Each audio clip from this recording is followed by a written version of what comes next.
Elle se cache parfois derrière les mots, dans des gestes attentionnés, des regards affectueux. Tu peux aussi l'entrevoir quand le soleil s'endort sur le sable de Bali ou les plaines de Mongolie. Elle désigne ses courbes sur le corps des femmes.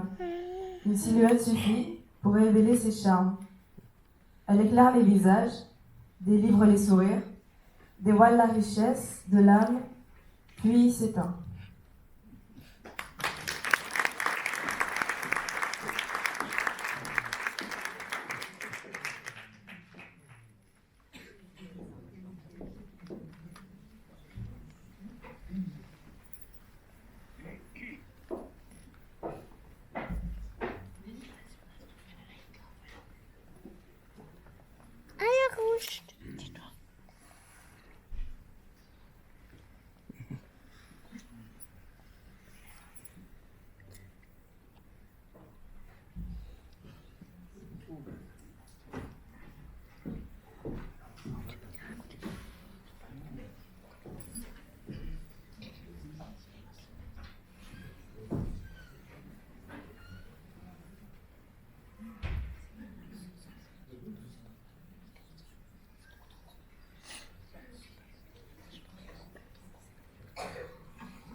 Qu'elle est belle la terre, qu'elle est belle la terre, avec ses vols d'oiseaux qu'on entrevoit soudain à la vitre de l'air, avec tous ces poissons qu'on entrevoit à la vitre de l'eau.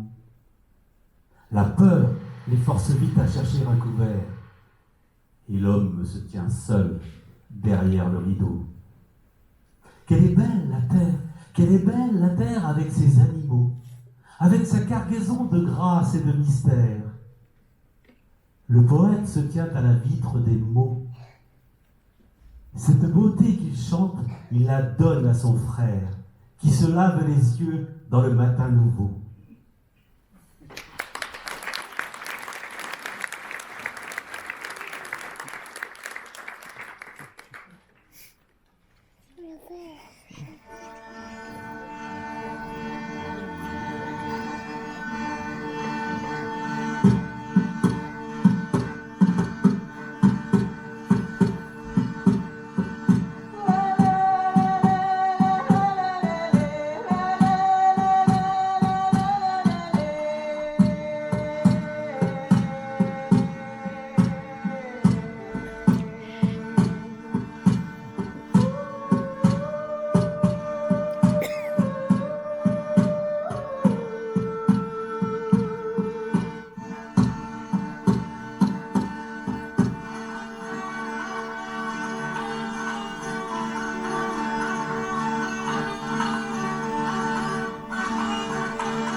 On dit que Lucifer, qui signifie porteur de lumière, était le plus beau de tous les anges du paradis.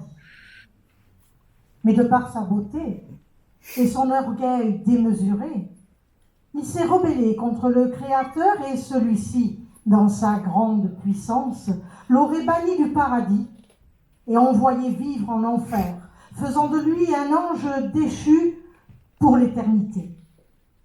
Depuis, il porte le nom de diable et sa beauté demeure, à nos yeux, une beauté dangereuse qui suscite non seulement la tentation et la jalousie, mais qui confère aussi la jeunesse et la fraîcheur.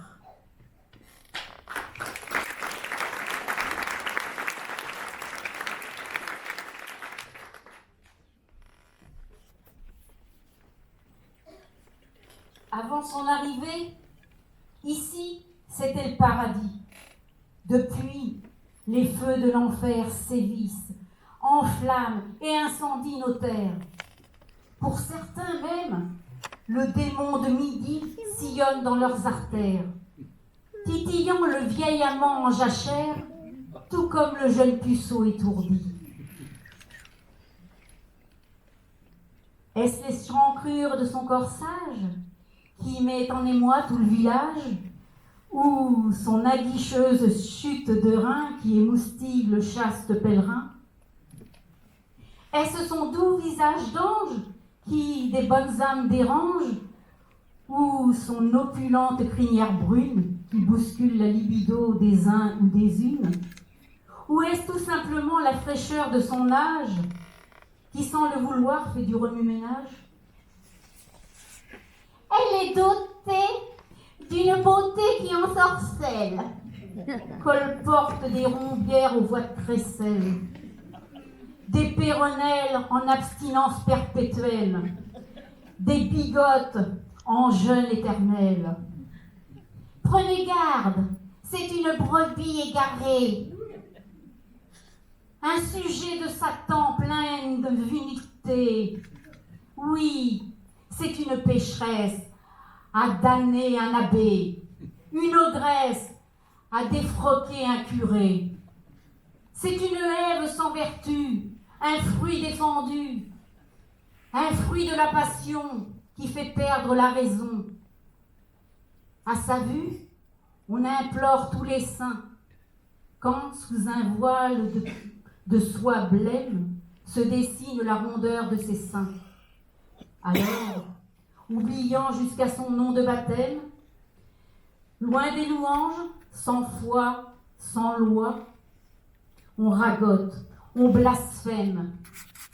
Que voulez-vous? Chacun sur terre porte sa croix. Les doigts ridés trempés dans le bénitier.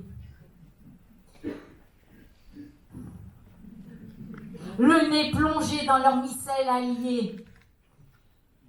La fleur de l'âge, plus que fanée, nostalgique de leurs jeunes années envolées, les têtes chenues, des pères sévères et des bonnes mères, ressassent à qui mieux d'un ton amer que la jeunesse et la beauté sont éphémères, mais que le temps assassin en fera bien son affaire, car tôt ou tard, c'est indéniable, elle la perdra bien, cette arrogante beauté du diable.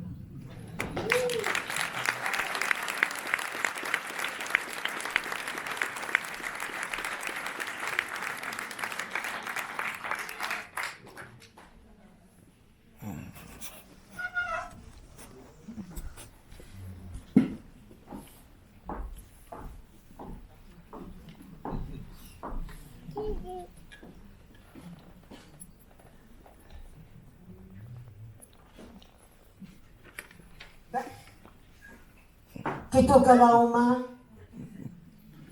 Mais qu'est-ce qu'elle a en main? On dirait comme si qu'elle avait eu un accident. Non, monsieur, non.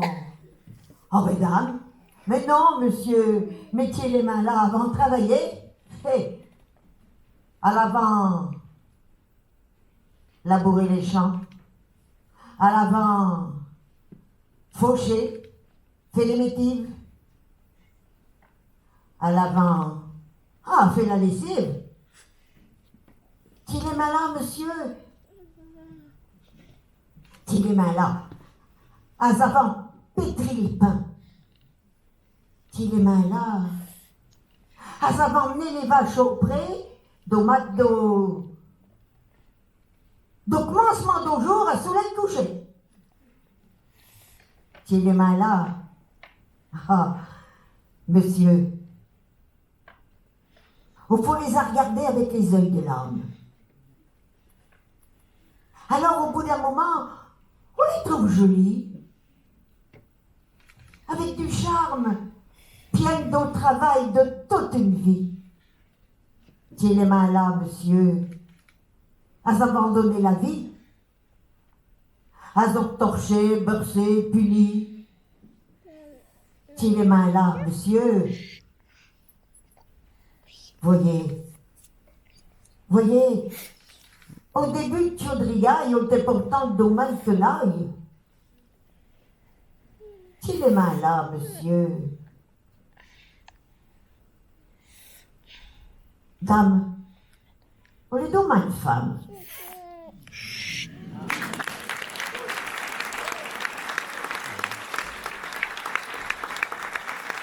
Alexandra, petite, elle est fatiguée.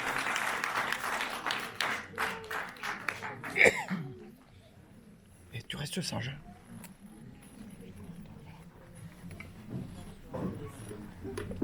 Non, prends-la sur toi, elle va pas être sage.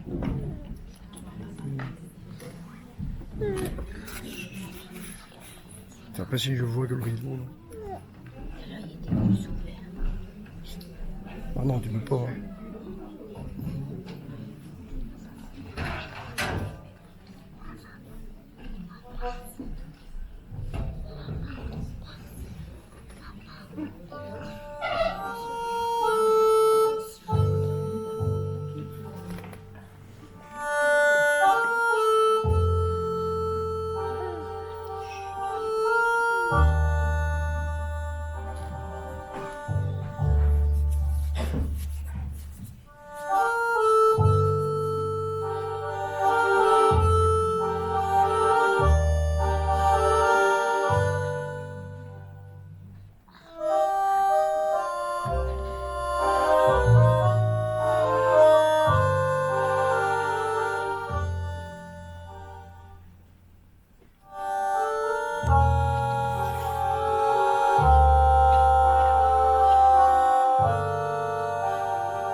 On ne peut pas plaire à tout le monde. Cette phrase, nous l'avons entendue 1000 fois et nous l'avons souvent répétée nous-mêmes, je pense. Comme le demandait le poète Lamartine, objet inanimé, avez-vous donc une âme? Durant ma courte vie, je ne fus qu'un objet. J'ai mis 6 ans à naître. Le projet était bon. Quand on a vu paraître que de « Ah !» mais que de « Oh !» des hauts de stupéfaction. Des gens qui trouvaient très moche me vouaient à la démolition. Mais d'autres avaient une autre approche. Je dominais la ville, au centre du rond-point, comme un phare sur une île. On me voyait de loin. À mon bras, vers le ciel, montaient quelques autos. Hommage industriel à tous les métallos. Se passaient les saisons, se passaient les années. Moi, hiver ou été, je fixais l'horizon. À l'exode des vacances, je voyais des cohortes d'autos en partance, serrées comme des clopons. On était en hiver, et tout autour de moi, j'entendais la colère et les éclats de voix. Jaunes étaient les gilets des personnes assemblées. De mon haut, ça faisait comme un tournesol en été.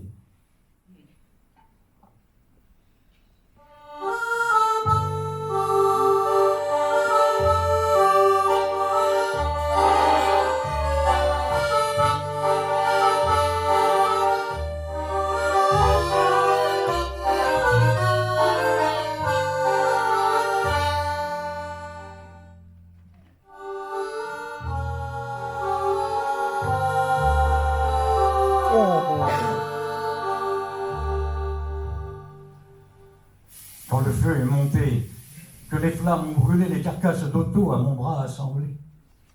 J'ai cherché à comprendre pourquoi s'en prendre à moi. J'allais devenir cendre sans même savoir pourquoi. Je n'aurais donc été que statue éphémère, qu'un geste à incendier, victime d'une colère, ou bien de désespoir de ceux que l'on oublie plus souvent qu'à leur tour, que l'on ne sait plus voir.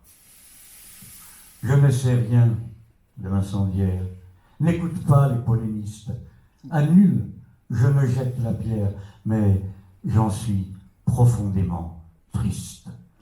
L'art est à tous, l'art est pour tous. La beauté se cache parfois comme le myosotis sous la mousse des sous-bois. Que revienne dans le cœur des humains l'amour, la paix et la justice, que d'aujourd'hui naisse demain, que la fraternité refleurisse.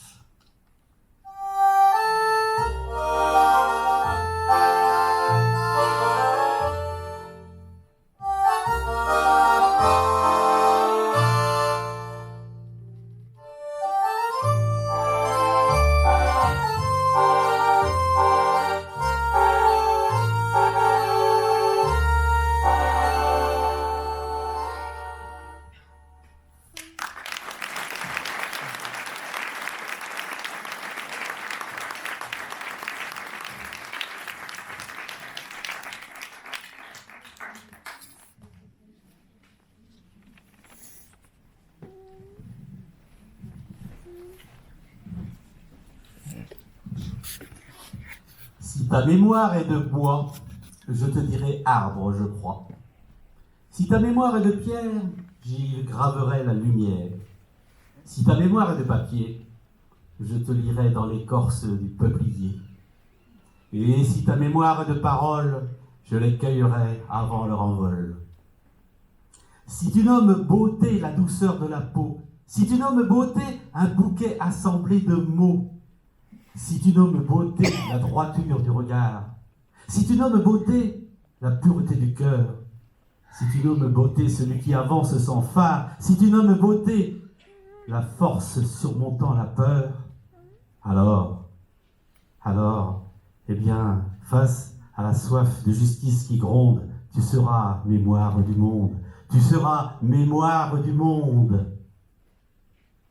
Je t'invite, ami, à empierrer un chemin. Nous serons nombreux à préparer un nouveau demain. Le chemin sera peut-être long, mais pas à pas, nous l'empierrerons. Quitte à nous écorcher les mains, ensemble, nous construirons ce lendemain. Nous nous abreuverons à de nouvelles aurores, et c'est l'espoir qui sera le plus fort. En conjuguant tous nos espérances, nous cheminerons dans la confiance. Amis, ensemble, si nous le voulons, demain il fera beau, immensément beau, intensément beau. Amis, si ta mémoire est de paroles, je les cueillerai avant leur envol. Si ta mémoire est de paroles, je les cueillerai avant leur envol.